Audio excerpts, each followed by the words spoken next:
Je vous propose une nouvelle vidéo plus rapidement que prévu.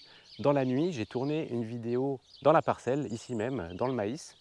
Et j'ai vu de jolies choses, des choses qu'on a rarement l'occasion de voir en réalité, en images. Et donc je vais vous les proposer. Et en plus, à la fin de la petite séquence, je fais une rencontre bien sympathique dans le jardin. Je vous envoie ça tout de suite.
Et le clou du spectacle.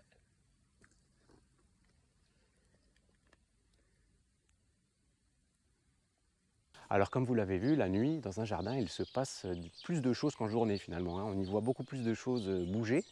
Donc on a vu des vers de terre, donc ça c'était la première observation, c'est un petit peu pour ça que je vous mets cette vidéo.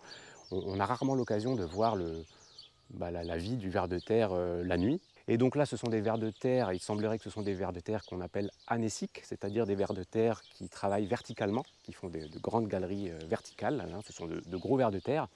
Et on les voit qui sortent la nuit pour attraper des morceaux de matière organique. Alors je précise que dans la vidéo, vous en avez vu moins qu'il n'y en avait. En fait, dans la pénombre, au loin, donc là où la vidéo ne pouvait pas voir, je voyais beaucoup plus de vers de terre et les vers de terre les plus sensibles, on va dire, à la lumière étaient déjà rentrés en fait dans leur galerie au moment où moi j'arrive avec ma lumière et la caméra. Donc on en voit pas moins qu'en réalité. Et c'est d'ailleurs pour ça que la caméra, elle donne un petit peu le mal de mer, hein, je suis désolé, mais c'est parce que j'essaye à chaque fois de capter un ver de terre que je vois dans la pénombre, mais en fait, le temps que je me retourne avec la caméra et que la caméra fasse le focus, eh bien en fait, il a déjà disparu. Néanmoins, on voit quand même un beau paquet de vers de terre sur le sol, et on fait plusieurs observations. On voit déjà deux vers de terre à un moment donné qui sont en train de s'accoupler, hein. Si vous vous demandez peut-être ce que c'était que ce truc, cet amas gluant là sur le sol, eh bien en fait ce sont deux vers de terre qui sont collés l'un à l'autre et qui sont en train de s'accoupler. Et ça peut durer des heures, hein. En réalité, l'accouplement chez le ver de terre, parfois, moi j'en ai déjà vu même en journée, hein. Ça dure même encore le matin et ils sont là. Et c'est d'ailleurs un moment où les deux vers de terre sont à la merci des prédateurs. On voit aussi quelques vers de terre qui ne peuvent pas rentrer dans des galeries parce qu'ils sont simplement en train de se déplacer sur le sol. Donc pareil, ça ce sont des vers de terre qui, s'ils croisent la route du petit hérisson qu'on voit à la fin de la vidéo, ils sont foutus, quoi. Mais on voit que la majorité des vers de terre ont plutôt tendance à juste sortir leur tête, on va dire, pour aller chercher de la matière organique et pouvoir se rabattre tout de suite dans leur galerie au moindre problème, quoi, à la moindre vibration, ou vous l'avez vu avec la lumière. Et à un moment donné, on fait une observation qui est très intéressante. C'est un ver de terre qui justement rentre dans sa galerie, et celui-là on le voit nettement à la caméra, le focus est bien fait par la caméra, et on voit sur son abdomen, on va dire, un morceau de brindille, hein, donc de la matière organique qui est collé sur son abdomen, qui est collé notamment parce que le ver de terre a en fait un mucus, hein, autour de lui, quoi, sur son abdomen. Alors ce mucus, il a plein de fonctions, mais ce qui est intéressant de voir, c'est que ce mucus, finalement, quand le ver de terre comme ça sort de sa galerie et s'allonge sur le sol, eh bien en fait, ce mucus va capter tout un tas de petites paillettes en fait de matière organique, hein. Donc là, on le voit clairement, un petit débris de paille.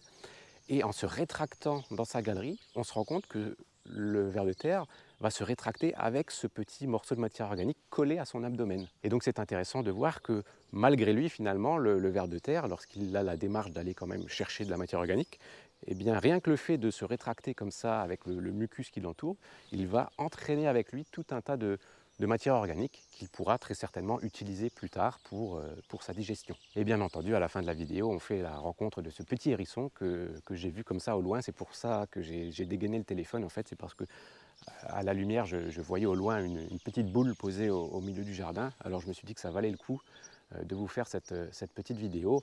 Alors certains vont se dire « Ah bah génial, il est en train de manger des limaces », mais à mon avis, en tout cas moi si j'étais un hérisson, j'aurais plutôt tendance à manger les lombrics, hein, parce que là il y avait du beau lombric bien charnu. Et à mon avis, ce petit hérisson, il était plutôt posé devant une galerie de vers de terre à attendre que le ver de terre sorte la tête. Je dis ça, je dis rien, mais voilà, je pense que cette nuit-là, il y avait largement de quoi faire avec les lombrics. Voilà, et puis si vous mettez le son à fond, au début de la séquence, vous entendez aussi les grenouilles et la chouette hulotte au loin. D'ailleurs, c'est pour ça que j'aime bien sortir la nuit. À l'origine, c'est pour les bruits qu'on a ici dans la campagne. Et puis voilà, quand j'ai vu ce petit hérisson au loin, je me suis dit ça vaut le coup de vous montrer ces choses-là. Et puis surtout, j'espère que cette petite séquence va vous donner envie d'aller cette nuit dans votre potager ou dans une parcelle que vous cultivez avec une lampe de poche, voir un petit peu comment ça se passe. Hein, puisque quand on voit là tous ces gros vers de terre anéciques, c'est voilà, plutôt réconfortant par rapport au travail qu'on fait ici, hein, dont je vous ai déjà parlé. On essaie de respecter quand même les choses et le sol et de travailler au bon moment pour ne pas démolir tout le monde et de ne pas labourer profond pour démolir tout ça. Voilà, et puis j'aime bien me dire que moi, quand je travaille dans mon jardin, en général, c'est plutôt la journée, un moment où les vers de terre sont plus profonds dans le sol. Donc moi, je travaille un petit peu mon sol, hein, je vous ai déjà expliqué comment.